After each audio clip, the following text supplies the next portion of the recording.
joy to the Lord, all you nations. Come before him singing for joy. Serve the Lord, serve the Lord. Come before him singing for joy. Sing to the Lord with shouts of joy. Let all creation rejoice. Come join the song of praise to our God. He is the Lord. Sa ngalan ng Ama, ng Anak at ng Espiritu Santo. Amen. Sumainyo ang Panginoon. At sumaiyo rin. Mga kapatid, minsan ba nagsasawa ka na? Dahil kahit na anong gawin mong pagod, pagsusumikap, parang wala pa ring mabuting bunga na lumilitaw sa iyong buhay. Mga kapatid, balik tayo sa pamamagitan ng banal na misang ito, magdasal tayo, magtiwala at kumapit muli sa Panginoon. Dahil habang hindi tayo nakaugnay sa Diyos, wala ngang mabuting bunga ang uusbong at tutubo sa ating buhay. Sa mga pagkakataon na kung saan nagpatuloy tayo, na nagkakasala, nakala natin diyan tayo magiging masaya. Sa mga pagkakataon na kalimutan natin, nagpapatubo talaga at nagbibigay ng bunga sa ating buhay ay ang Diyos. Hilingin natin muli ang kanyang awa at pagpapatawad para makita tayong muling karapat-dapat makatanggap sa mga banal na misteryo. Inaamin ko Sa makapangyarihang Diyos at sa inyo, mga kapatid, na lubha akong nagkasala sa isip, sa salita, sa gawa, at sa aking pagkukulang. Kaya isinasamo ko sa mahal na Birheng Maria, sa lahat ng mga anghel at mga banal, at sa inyo, mga kapatid, na ako'y ipanalangin sa Panginoong ating Diyos. kaawaan tayo na makapangyarihang Diyos. Patawarin tayo sa ating mga kasalanan at patnubayan tayo sa buhay na walang hanggan. Amen. Panginoon, kaawaan mo kami. Panginoon, kaawaan mo kami. Kristo, kaawaan mo kami. Kristo, kaawaan mo kami. Panginoon, kaawaan mo kami. Panginoon, kaawaan mo kami. Manalangin tayo. Ama naming makapangyarihan, kami naway magkaroon ng pitagan at pagmamahal para sa aming gawang sambahin ang ngalan mo, sapagkat sa mga pinapatatag sa iyong pag-ibig, ikaw ay walang pinapabayaang masadlak sa ligalig. Iniluluhog namin ito sa pamagitan ni Jesucristo, kasama ng Espiritu Santo, magpa sa walang hanggan. Amen.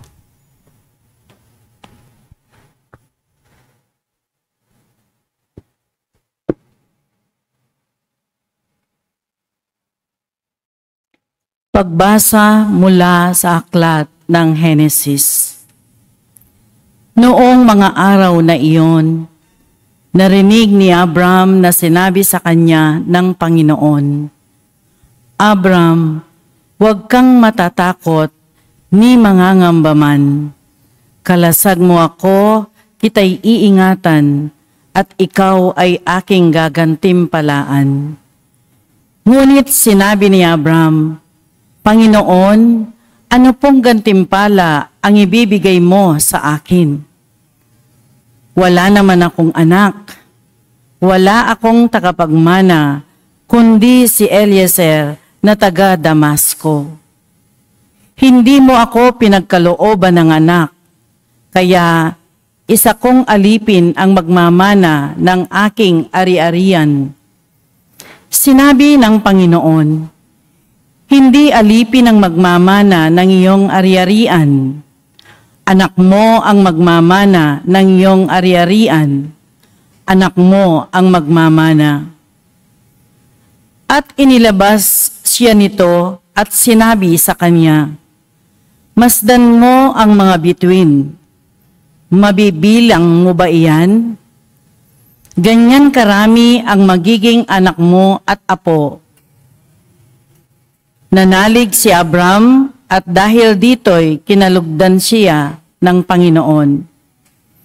Sinabi pa ng Panginoon kay Abram, "Ako ang kumuha sa iyo sa Ur ng Kaldeya upang ibigay sa iyo ang lupaing ito." Itinanong naman ni Abram, "Panginoon aking Diyos, paano ko malalamang ito'y magiging akin?" Sinabi sa kanya, "Dalhan mo ako ng isang baka, isang kambing at isang tupa, bawat isa'y 3 taon ang gulang. Magdala ka rin ng isang kalapati at isang bato-bato." Dinala nga ni Abram ang lahat ng iyon at biniyak ang bawat isa maliban sa mga ibon. Inihanay niyang magkakatapat ang pinaghating ayop. Bumaba ang mga buwetre upang kanin ito, ngunit itinaboy sila ni Abram. Nang kumikiling na ang araw, nakatulog ng mahimbing si Abram at nagkaroon ng isang nakatatakot na pangitain. Pagkalubog ng araw at laganap na ang dilim, biglang may lumitaw na palayok na umuusok at maningas na sulo na dumaan sa pagitan ng pinatay na mga hayop.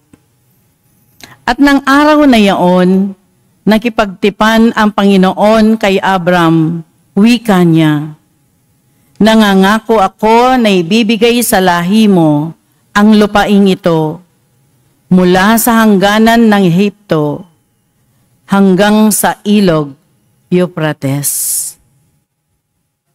Ang salita ng Diyos. Salamat sa Diyos.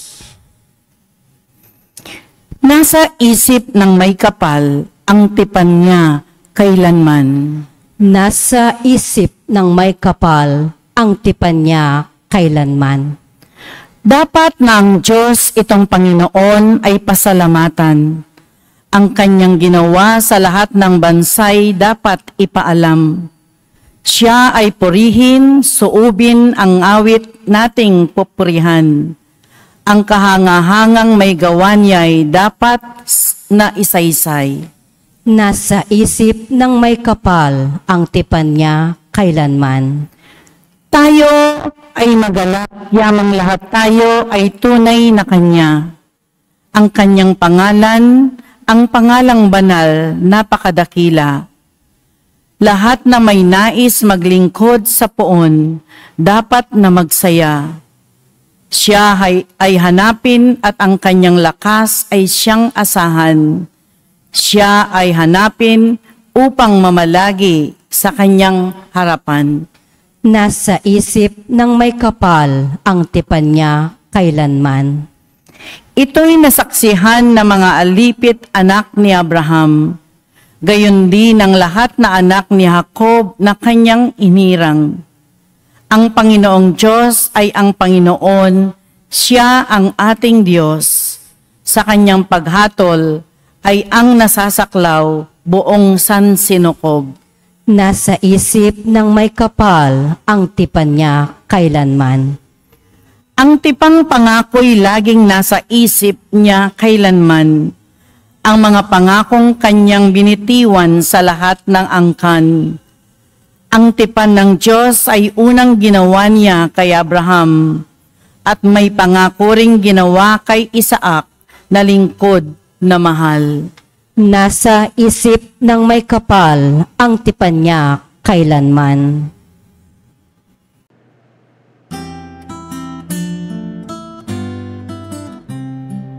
Alleluia, alleluia, alleluia, alleluia, alleluia, alleluia, alleluia, alleluia, alleluia, alleluia.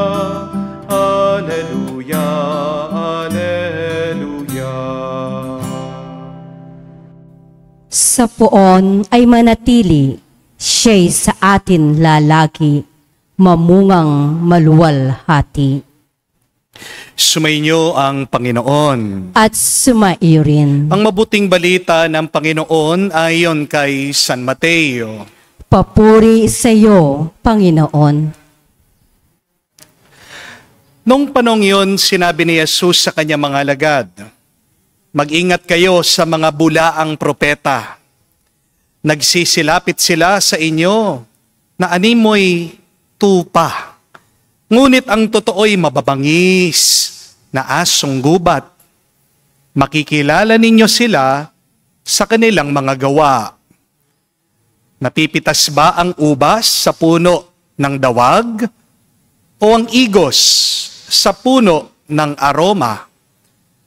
Nagbubunga ng mabuti ang bawat mabubuting punong kahoy. Subalit, nagbubunga ng masama ang masamang punong kahoy. Hindi maaaring magbunga ng masama ang mabuting punong kahoy, ni ang mabuti ang masamang punong kahoy. Ang bawat puno na di nagbubunga ng mabuti ay pinuputol at tinatapon sa apoy.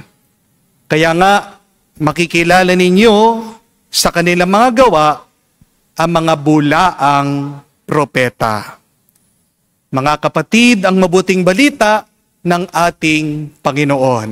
Pinupuri ka namin, Panginoong Hesukristo.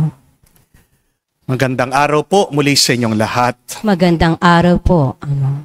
Alam niyo po ba, nakakilala ka ng ibang tao ayon sa bunga ng buhay mo? Most people know you based on your fruit. Isipin niyo po yun. Pagnilayan niyo po yun. Halimbawa, kapag sinabi po ang pangalan ni Manny Pacquiao, ano po ang unang pumapasok sa inyong isip? Di ba? Boxing? Di ba? Ang pride ng Pilipinas? Kapag sinabi po ang pangalang Efren Bata Reyes, ano po sasabihin niyo? Billiards. The Magician. Kapag sinabi naman po ang pangalan ni Henry C., anong naiisip niyo? Mall, SM, isa sa mga pinakamayamang Pilipino sa bansa. Kapag sinabi po ang pangalan ni Regine Velasquez, anong maiisip niyo? Singer, ang Asia's songbird. Kapag sinabi po ang pangalan ni Michael V., anong naiisip niyo? Ang komedyante. Napansin niyo po, binanggit lang yung mga pangalan nila, alam na natin sila base dun sa mga bunga nila, sa mga ginawa nila. Kaya nga po, ito ang pinapaalala sa atin ng Panginoong Jesus. Nalalaman daw ang puno sa kanyang bunga. By their fruits, you shall know them. Hindi po sinabi ni Jesus, by their words, you shall know them. Malinaw po, sinasabi sa atin ng Panginoon. Sa bunga nila, sa gawa ng tao, diyan mo siya makikilala. O nga naman po, alam natin ang puno, hindi dahil sa dahon niya. Tinatawag natin ang puno base dun sa bunga niya. Kaya nga alam mo na puno ng niyog yan, kasi merong niyog. Di po ba? Kaya alam mo na puno ng mangga ang halaman, kasi meron siyang bungang mangga. Pwede po ba na ang puno ng santol ay magkaroon ng bunga ng kalamansi? Hindi po, di ba? Kaya nga sinabi ng ating Panginoon, hindi pwedeng mamunga ng masama ang mabuting halaman. Hindi rin pwedeng mamunga ng mabuti ang masamang halaman. Ang tanong, ito po, napakahalaga. Ikaw, sino ka ba talaga? Who are you really? You will be known by your fruit. You will be known by the product of your character. Tandaan mo yan, kapatid. Ikaw ay ang bunga ng iyong buhay. Hindi ikaw ang sinasabi mo. Kahit na sabihin mong mabait ka, pero kung magagalitin ka naman, magagalitin gagalitin ka talaga. Di po ba? Kahit na sabihin mong mayaman ka, pero kung kuripot ka talaga. Kahit na sabihin mong mahal mong asawa mo, magpapakamatay ka para sa kanya. Pero kung meron ka namang kulasisi, kung meron kang binabahay na iba, taksil ka talaga. Ang dami, sinasabi nila, magbabayad ako ng utang. Pag sige na, pautangin mo na, magbabayad ako. Nagbabayad ba? Di ba hindi? O di ba? Nakikilala mo talaga kung sino sila. You are what you do. You are not what you say you will do. Kilala ka ng mga tao ayon sa bunga ng ugali mo. Nagtanong ka na ba? Natanong mo na ba sa sarili mo? Kung ang pangalan mo ang babanggitin at pag-uusapan, ano ang unang-unang papasok sa isip ng mga ibang tao? Kung ikaw ang pag-uusapan at babanggitin, anong sasabihin nila tungkol sa iyo? Baka mabigla ka sa mga sasabihin nila. Baka marinig mo, ikaw ay matampuhin, reklamador, mayabang, bugnutin, tamad, mainggitin. Kapatid, unawain mo sana, ikaw ang paulit-ulit mong pinapakita. Hindi ikaw yung paulit-ulit mong sinasabi. Kahit na anong sabihin mo sa mga tao, mas maaalala pa rin nila yung ginagawa mo. Di po ba? Dahil may katotohanan ang kasabihan. Actions speak louder than words. Amen? We are defined by our actions, not by our words.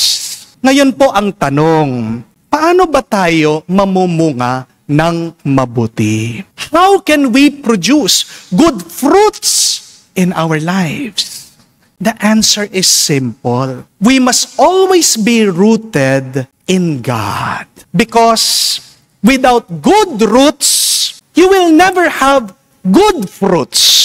Amen? Kailangan tayong nakaugnay palagi sa Diyos kung gusto nating magkaroon ng mga mabubuting bunga. Amen? Kasi kahit na anong masama na karanasan mo ngayong kapatid, kung nakaugat ka sa Diyos, kung konektado ka sa Panginoon, mamumunga at mamumunga ka pa rin. Tandaan niyo po mga kapatid, kahit na ang maduming tubig, kaya niyang magpalago, kaya niyang magpalaki, kaya niyang tumulong na magbigay ng bunga sa isang halaman. That is a very important lesson to remember and to understand that dirty water does not prevent a tree from producing fruit.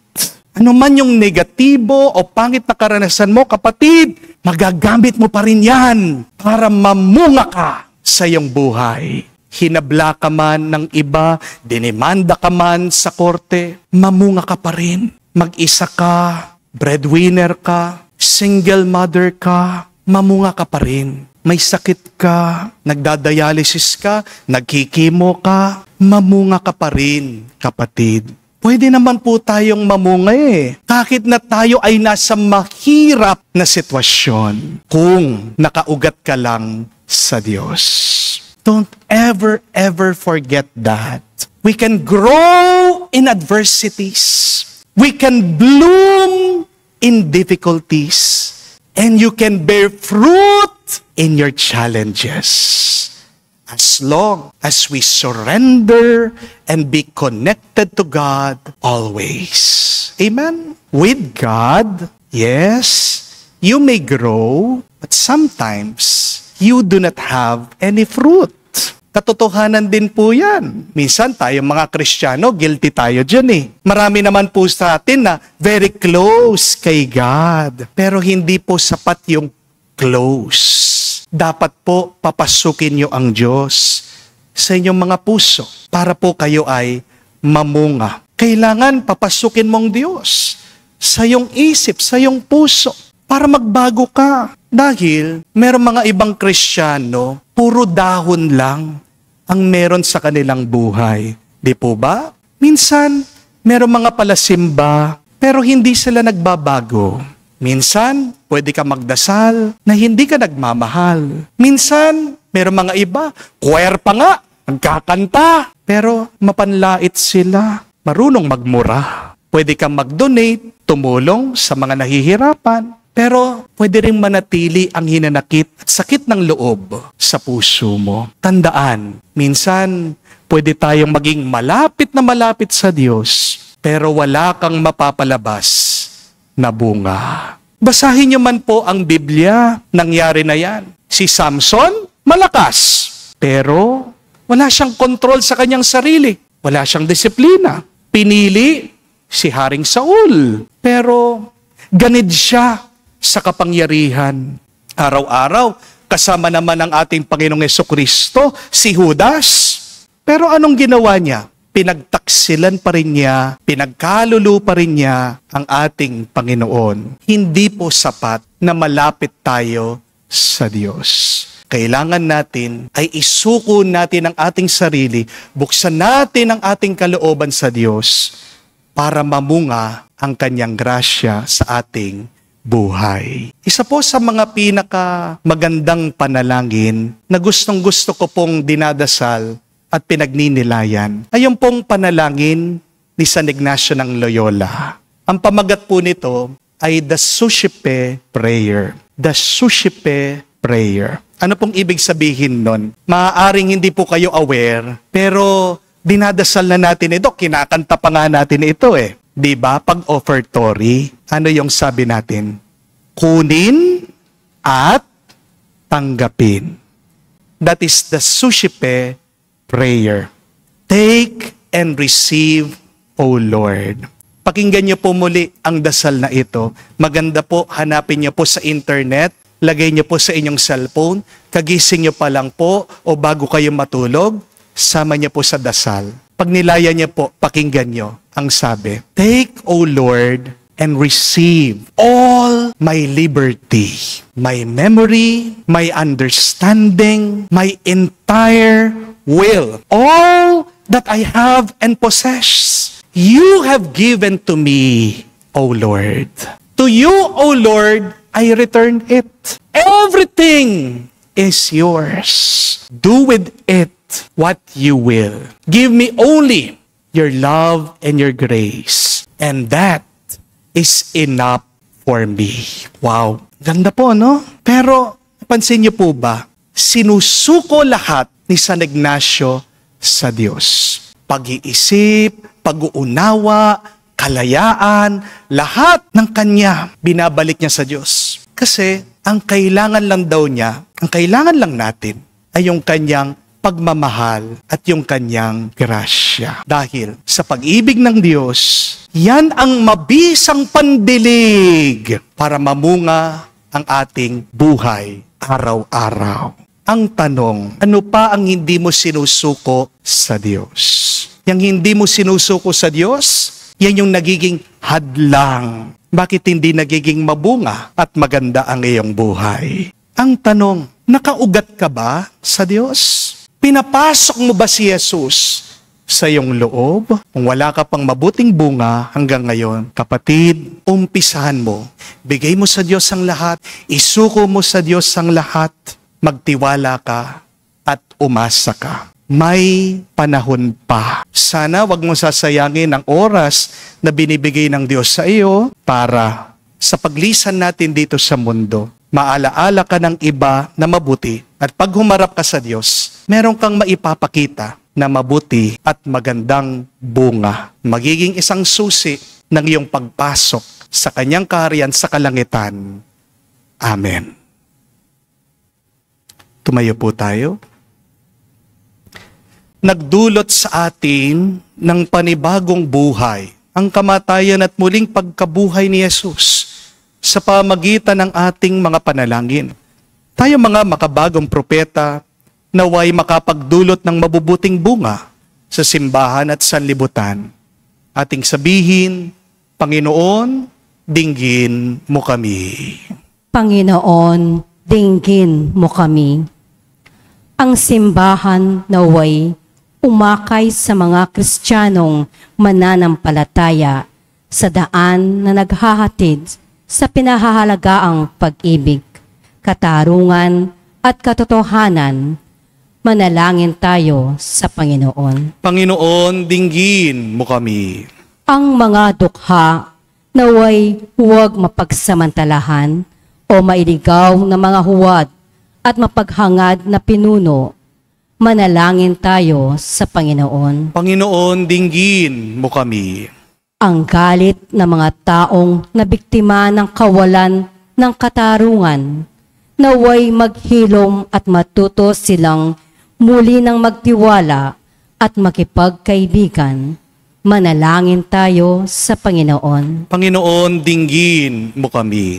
Sa katahimikan po ng ating puso, banggitin natin sa Diyos ang ating mga personal na pangangailangan. Ama naming nasa langit, Ikaw ang aming sandigan sa mga oras ng pangangailangan. Buksan mo ang aming mga puso sa iyong biyaya at akayin kami sa iyong kaharian. Hinihiling namin ito sa pamagitan ni Kristo, aming Panginoon. Amen.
Manalangin kayo mga kapatid, para ng ating mga paghahain ay kalugdan ng Diyos, amang makapangyarihan.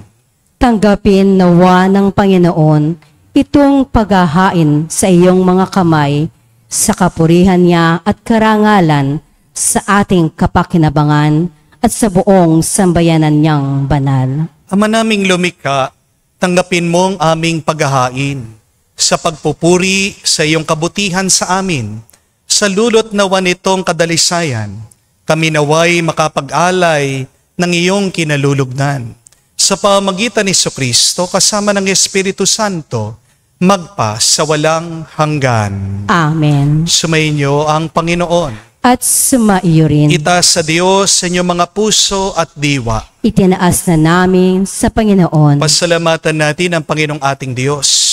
Marapat na siya ay pasalamatan. Ama naming makapangyarihan, tunay nga marapat na ikaw ang aming pasalamatan.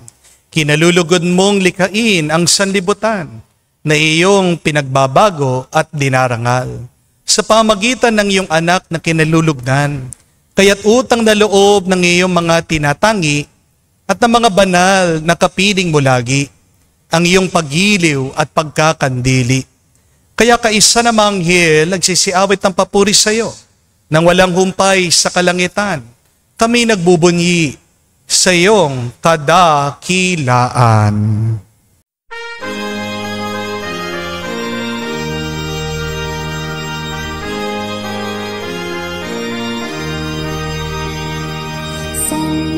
Santo, Santo, Panginoong Diyos ng mga hukbo. Napupuno ang langit at lupa ng kadakilaan mo. Hosana sa kaitasan, pinagpalang na paninito sa ngalan ng Panginoon. Hosana sa kaitasan, Hosana sa kaitasan.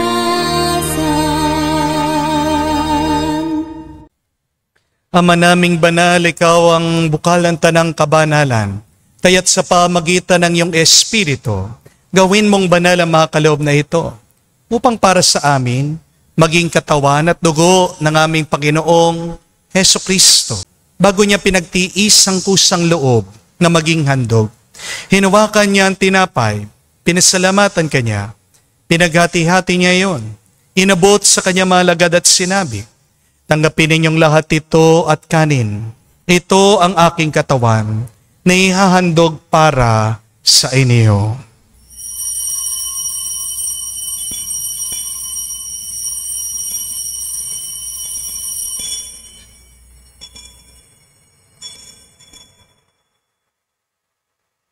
Gayon din naman na matapos ang hapunan, hinawakan niyang kalis.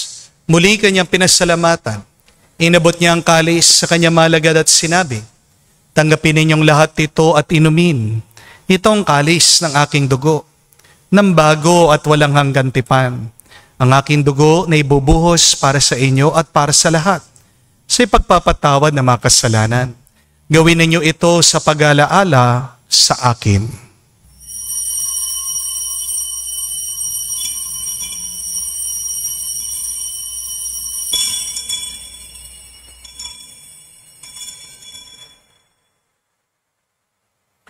Ang misteryo ng pananampalataya.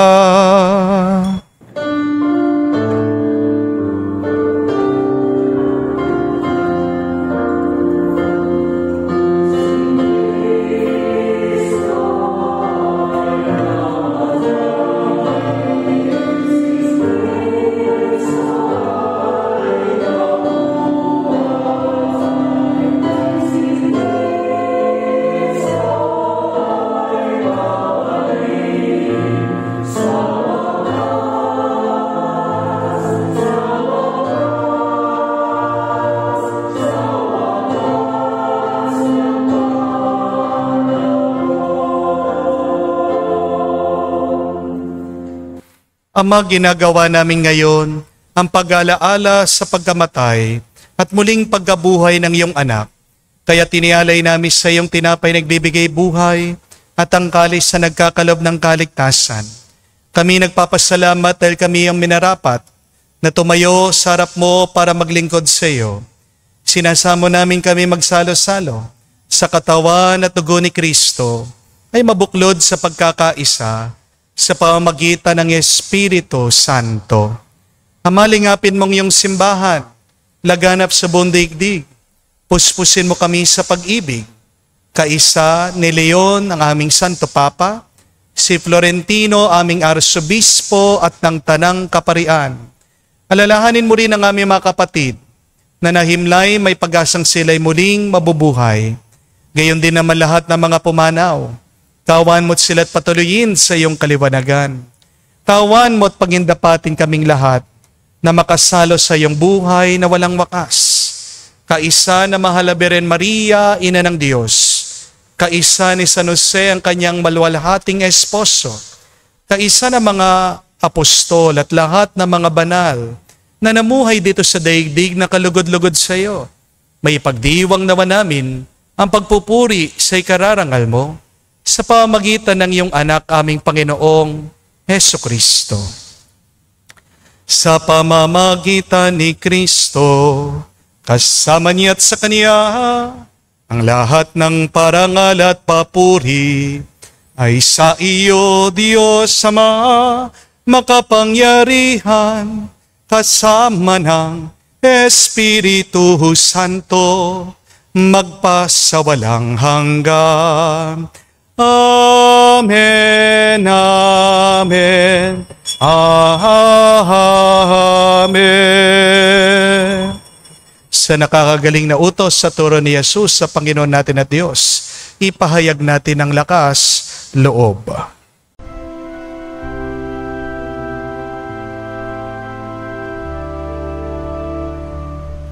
Ama namin, sumasalangit ka, sambahin ang ngalan mo, mapasa amin ang kaharian mo, sundin ang loob mo dito sa lupa, para nang sa langit. Bigyan mo kami ngayon ng aming kakanin sa araw-araw, at patawarin mo kami sa aming mga sala, para nang magpapatawad namin sa nagkakasala sa amin. At huwag mo kami ipahintulot sa tukso, at iadya mo kami sa lahat ng masama.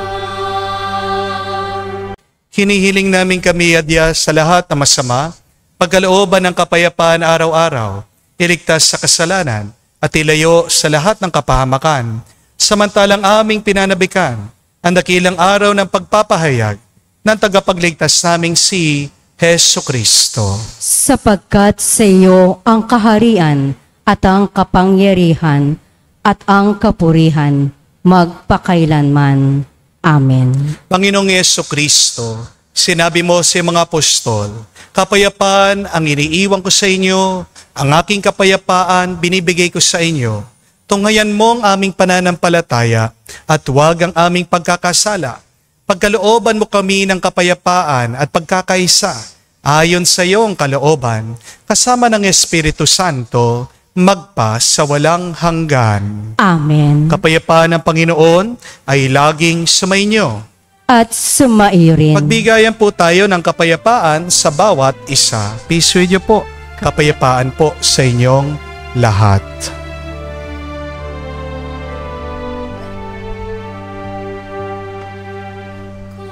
Kordero ng Diyos na nag-aalis ng mga kasalanan ng sanlibutan, maawa ka sa amin, maawa ka sa amin.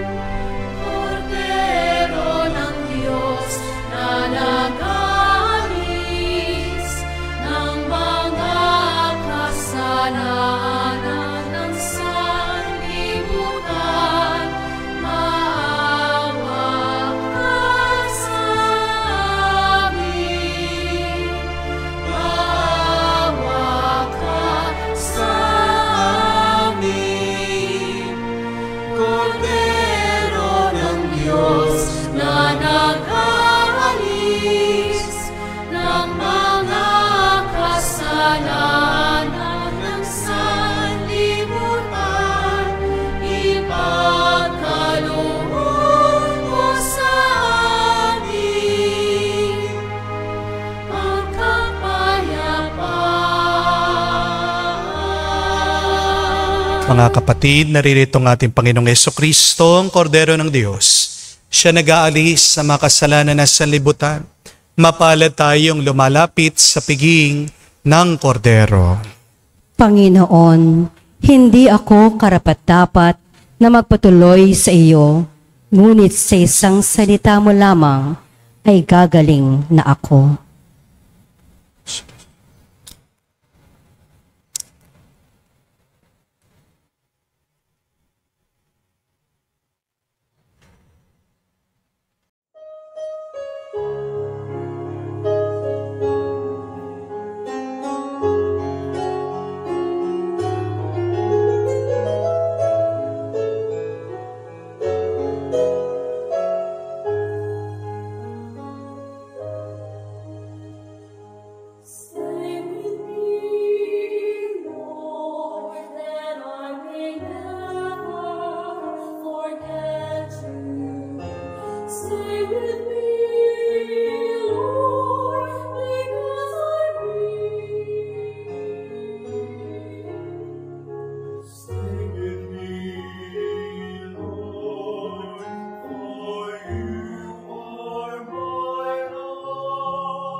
Manalangin tayo. Ama naming mapagmahal, kami na kinabang sa katawan at tugo ng iyong anak ay sumasamo sa iyong habag upang ang aming taimtim na ginanap ay maging pagtanggap namin sa tiyak mong pagliligtas sa pamagitan ni Jesucristo kasama ng Espiritu Santo magpa sa walang hanggan. Amen. Tandaan niyo po mga kapatid, nakikilala kayo hindi sa mga sinasabi niyo, kundi sa inyong ginagawa.